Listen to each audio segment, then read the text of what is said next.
Greetings, beautiful people. It's your favorite Rasta, Marvin the Motivator, Mr. Elevator on a Hater. I hope you all are blessed, doing well. And today we're gonna talk about something a little touchy. You know, the Bible say we should be fruitful and multiply. And there's a lot of people in the world multiplying, but they're ignoring divine responsibility. So in Proverbs 19, verse 18, it says, "Chasten your son while there is hope, and do not set your heart on his destruction." And that basically means discipline your kids while there's still hope. Otherwise, you're gonna just set them up for failure, you know. And we've all been affected by it, you know. We're at the doctor's office, we're on a flight, we're in a restaurant, we're in the supermarket, doing our errands, whatever.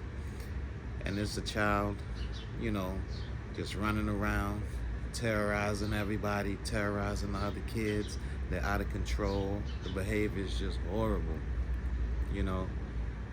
And you have a parent just sitting right there, promoting the ludicrous, allowing their children to disturb the peace, That's a huge problem.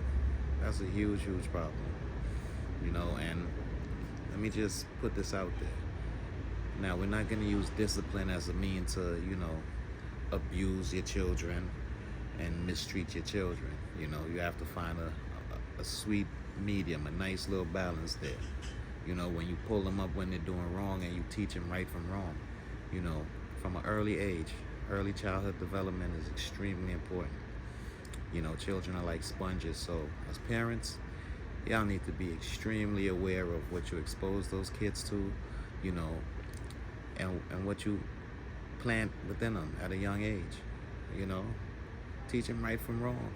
When you see them acting out of control, you pick them up at a young age, or else that child now is going to grow into a unruly teenager, an unruly young adult, and they're going to be out in society terrorizing the public, and that could end tragically in various ways. There's another scripture. There's Proverbs 22 verse 6, and it says, "Train up a child in the way he should go, even when he is old he will not depart from it." And that's sweet. I love that one, because listen, my parents aren't perfect, but just like I thank God for Jesus, I thank God for my God-fearing and my loving parents, my loving Guyanese parents, my old school GT parents, who were very strict on me as a youth, and all my siblings. Because you know what? All those morals and all those disciplines that they instilled in us, we carried them with us. And throughout the years, I've had many friends I've seen, go down different paths in life, and it didn't end well for them, So I thank God for my discipline. I thank God so much, because as an adult, I'm able to walk the streets with respect. I know the value of time and place. I know how to present myself. I know how to carry myself. And just those things alone has gotten me so far in life,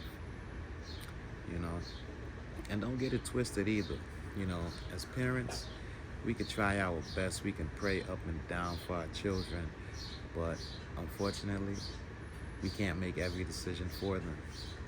So just know that even though you might have a child right now that's, acting accordingly, and you're one of those God-fearing, praying parents, just know there's nothing that the power of prayer can't change for you. Nothing. Keep that child of yours under prayer, and God will definitely change the entire trajectory of that child's life. And yeah, that's basically it. Don't want to be, too long-winded with it, but definitely, man, as parents out there, hold your kids down, especially in public. Don't let your kid be out there wilding out, and then injure another kid or situations hit the fan, and then you want to be wrong and strong or have this mentality or this attitude like kids is gonna be kids, and oh well, or whatever. Like it's crazy, it's ridiculous. Stop having children like they're fashion accessories, people. It's nothing wrong with having a child. That's the greatest gift that a man or a woman can get in life. However, once you receive that gift, do what's right with it. Implant some morals, some substance into that child from young, and continue to do so. Continue to do so. It's vitally important. The children are the future. The children are the future. So you can't see them doing wrong and just let them do wrong. Stop giving your kids a cell phone and a tablet and allowing them to raise themselves. That's not it. The teacher in the classroom, don't expect that teacher in the classroom to make your child a respectable individual. You're a child's first teacher. It starts from you, mom and dad. It starts from you. And that's all I'm gonna say for today. Listen, hold on to it, but I definitely know this one right here is something that everybody's been affected by. Trust and believe me. Some unruly kid wilding out, and the parents is just sitting there letting it go down. Some of them even recording the ignorant behavior for likes and views, which is beyond ridiculous. However, God is great. Love is life. So love yourself and love each other. Peace.